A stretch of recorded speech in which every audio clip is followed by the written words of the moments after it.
priority is transport and logistics. As the region's economic and diplomatic hub, home to the United Nations' largest office and only office in the Global South, and the sixth largest economy in Africa, Kenya must maintain world-class seaports, airports, highways, and digital corridors. Efficient transport and logistics are the backbone of our competitiveness.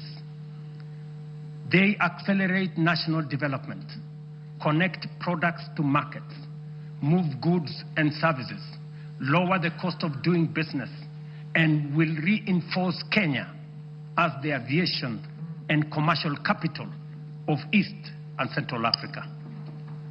History teaches us that nations rise on the strength of transport and logistics.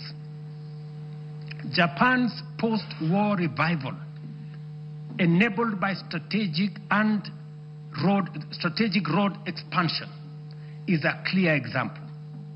From only 2,000 kilometers of road, they constructed over 1 million kilometers of paved road in 7 decades. We in Kenya, you know, we have only constructed 22,000 kilometers over a relatively similar period. To scale up, ladies and gentlemen, honorable members, our transport and logistics program, the Ministry of Roads and Transport have already mapped out a comprehensive network of 2,500 kilometers of highway for dualing and 28,000 kilometers of road to be tarmacked over the next 10 years.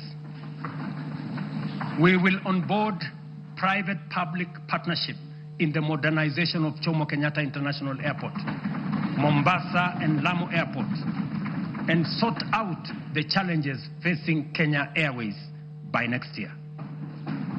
This work is already in progress.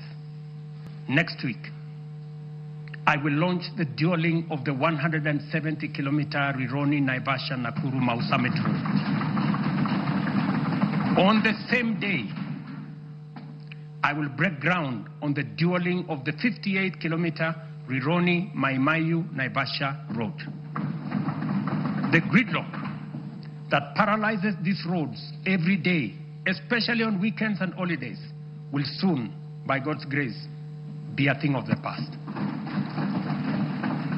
Additionally, roads earmarked for dualing include Muthaiga-Kiambu Ndumberi, Machakos Junction Mariakani, Mau Summit Kericho Kisumu, Kisumu Busia, Mau Summit Eldoret Malaba, Athi River Namanga, Karatina Nanyuki Isiolo, Makutano Embu Meru Maua, Mtwapa Malindi Mombasa, all the way to Lungalunga, Kericho Kisii Migori Isabenia, and Nakuru Nyahururu Karatina Kisii Oyugis Ahero.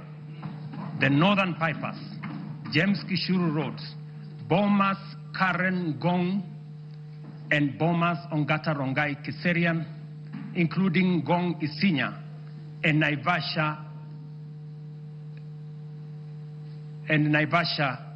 to Kikuyu, among many other key corridors nationwide.